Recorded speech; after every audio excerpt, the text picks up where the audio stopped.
సూర్య భగవానుడికి ఛాయాదేవికి కలిగిన కుమారుడే శనిదేవుడు.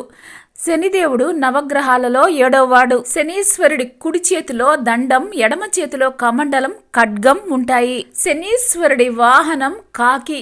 శని భార్య మందాదేవి మరియు లక్ష్మీదేవి సోదరి అయిన జ్యేష్ఠాదేవి. ఈమెనే అంతా దారిద్ర దేవత అని పిలుచుకుంటారు. శని భగవానుడు విష్ణువుకి తోడల్లుడు, యమధర్మరాజుకి సోదరుడు, గ్రహాలకి యువరాజు. శని కుమారుల పేర్లు మంది, కులగున్. ఇక నలుడు, హరిశ్చంద్రుడు, పురూరవుడు, సగరుడు, కార్తవీర్యార్జునుడు ఇంకా అనేక మంది శనిదేవుడి వలన కష్టాలు పొంది మరలా మంచి ప్రవర్తనతోటి సుఖాలను పొందారు. శనిదేవుడి దూషణ సర్వ దేవతలను తిట్టడంతో సమానం. ఆయనను పూజిస్తే సకల దేవతలను పూజించినంత ఫలితం ఉంటుంది. త్రేతాయుగంలో లంకలో రావణుడి ఆధీనంలో ఉన్న ఆంజనేయుడిని శనీశ్వరుడు విడిపించాడు.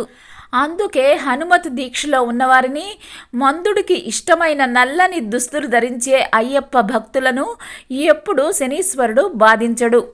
మహారాష్ట్రలోని శనిసింగణాపూర్ గ్రామంలో ఉన్న శనిదేవుని ఆలయం ఒక అద్భుతమైన పుణ్యక్షేత్రం.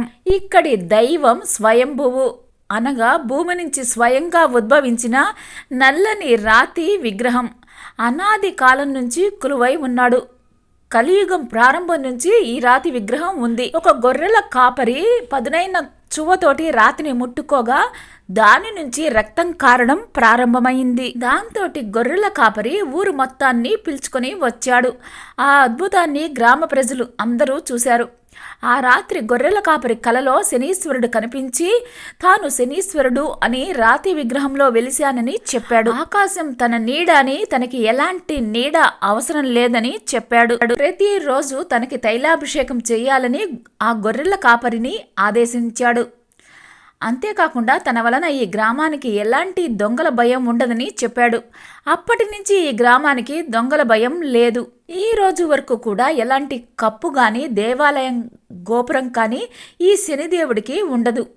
ఆరు బయట ప్రదేశంలోనే చుట్టూ కొన్ని రాళ్లను ప్రహరీగా పెట్టి నువ్వులతోటి దేవుడికి అభిషేకం చేస్తూ పూజిస్తారు.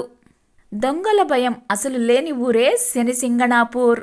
ఇక్కడ ప్రతి శనివారం తైలాభిషేకం చేస్తే ఏలిన నాటి శని బాధల్ని తప్పించుకోవచ్చు. హనుమంతుణ్ణి పూజించిన శని బాధలు తొలగిపోతాయి.